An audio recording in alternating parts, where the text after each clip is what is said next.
Rugby Routes is brought to you by Compede Melbourne Nomad Sevens. Visit the top link in the description for more information.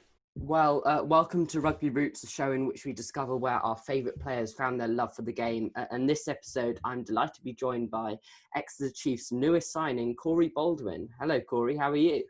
Oh, yeah, good. Thank you. Yourself? Yeah, not too bad. And how have things been for you in lockdown? How's life at the moment? Yeah, it's one of those where it's not ideal for every single rugby player really, but yeah, for me personally, I've been out gardening a lot, trying to get through my running and my gym stuff as well. So trying to keep. And training starting up in the next few days, next few weeks. How excited are you to get back out there and start training with a few of the boys? Yeah, I was obviously really excited. They started training last week, I think it was, but I'm waiting to get a place down in Exeter first before I can move there to start training basically as soon as possible. But yeah, really excited. Looking forward to getting in there, getting used to some of the boys, and then hopefully kick on from there. So I want to start really at the beginning and your first taste of rugby. Where did your rugby passion come from? Where do you call home in a rugby sense? Home for me in a rugby sense would be Llandeilo RFC, which is down the road from where I live in Wales at the moment.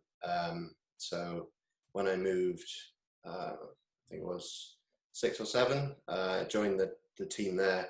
Obviously, moving from England, it helped with making friends and also, getting involved in the groups and the teams and stuff. And yeah, that's the place where I played most of my rugby as I was growing up.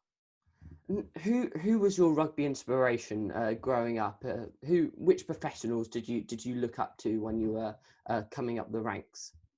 I mean, for me, as an outside centre or winger, for me, looking at Brian O'Driscoll was something special. I mean, he was one of those players that could just make something happen, and that's sort of what I aspire to do and aspire to be like as well.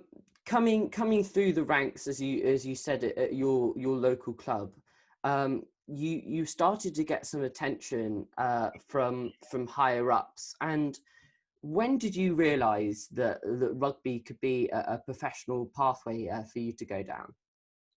I mean, I've always enjoyed the sport, and it's always about enjoyment for me. I did a bit of football, did a bit of rugby, enjoyed them, seemed to be doing all right. And I think really when we did the Wales 16s tournament in Wellington, that was probably the moment when I thought, oh, do you know what, I could actually get on here, because from that, Scarlets then offered me a contract as well. So, yeah. How important do you think it is for rugby players to keep their options open when playing the sport if they want to succeed in rugby and after rugby? Yeah, I mean, massively. You can obviously make a lot of connections and network through rugby, especially. So they can come in handy during and also after. But also keeping your options open is the main thing that can help you when you don't know the path you want to go down. So, yeah. And how would you describe your years at Scarlets? I'd describe them as enjoyable, especially the last year. I really enjoyed. The season just gone. I really enjoyed that season. Got a fair few games with the first team, and yeah, the new coaches as well brought a great atmosphere in as well. I want to focus on two games in particular now. Your two debuts. First for Scarlets versus Newport Gwent Dragons in the Anglo-Welsh Cup, where you scored on your debut at Rodney Parade.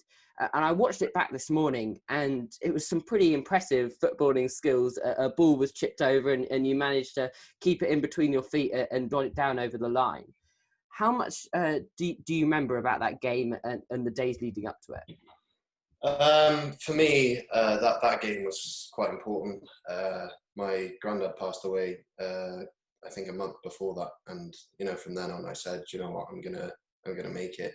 And for me, that game was for him, and it meant a lot to be able to score a try and also put out a good performance as well. Your other debut was this time in an under-20s shirt, the under-20s Six Nations, and was it obviously in the same season that you made your debut for Scarlets. Another debut try, this time against Scotland. What was going through your head only 6 minutes into a game to score your first try and Wales' second? Yeah, obviously that game, I think it snowed just before the game, so it was very cold when I remember that. And yeah, I was very obviously it sort of came as a shock, as you can probably see from the photo where I've got my finger in the air. My face is quite shocked at the time, but I was just really happy at that point, thinking, I've got an inroad into this team now. I've scored a try, and to kick on from there really in that game. Now, you made the switch to Exeter this season, and ahead of an exciting season at Sandy Park.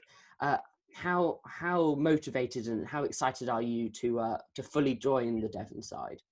Yeah, I'm massively excited to join, well, the top team in the English Premiership, really. So I'm really looking forward to getting down there, getting stuck in, and hoping that I can sort of break into that team as well, or get in with a couple of games as well. So yeah. Now, when making a big move like that from a club which you grew up through the ranks, obviously under 16s, 18s, and first team for Scarlets, it became quite I want to say your home club. I don't know if you'd agree with that, but For rugby sense, yeah, I would. yeah. How tough is it to make a decision to move from that rugby home club of yours to a different country in a different area, to join Exeter? What emotions were going through your head when you were putting pen to paper? I mean, it was probably so far the hardest decision I've made in my life, in my career anyway, or rugby, from a rugby perspective. Obviously, there was huge emotional attachment to Scarlets. It's close to home, everyone's around, you've got your friends, you've got everything there. But also at the same time, you've got Exeter, which is an awesome opportunity where, you're hugely excited about it. So it was a extremely difficult one to make, and it did take a while for me to decide, but it helps when you've got supportive family members and people that are going to support you no matter what. And I think that really helped in making the decision. But for me, I'm just hoping that, I can go out there and prove, that I made the correct one. So you've scored on both your debuts for Scarlets and for Wales under 20s. It's got to be a bit of pressure now to put the ball over the line in your first game in a Chiefs shirt. Well, I mean, that would be the dream, but we'll see how that goes. I'm hoping I can get some games down there and go from there, really. But take one step at a time, and yeah. Well, Corey, it's been a pleasure to catch up with you and hear about your rugby roots and how you got to the place you are today. Thank you so much for coming on. Cheers, thank you very much. Thanks again to Compede Melbourne Nomad Sevens for sponsoring this video. Make sure you check out those socials which are on screen right now. And thank you to you for watching. Make sure you check out @YoungRugby on Instagram for everything Young Rugby, and we'll hope to catch you soon. Bye-bye.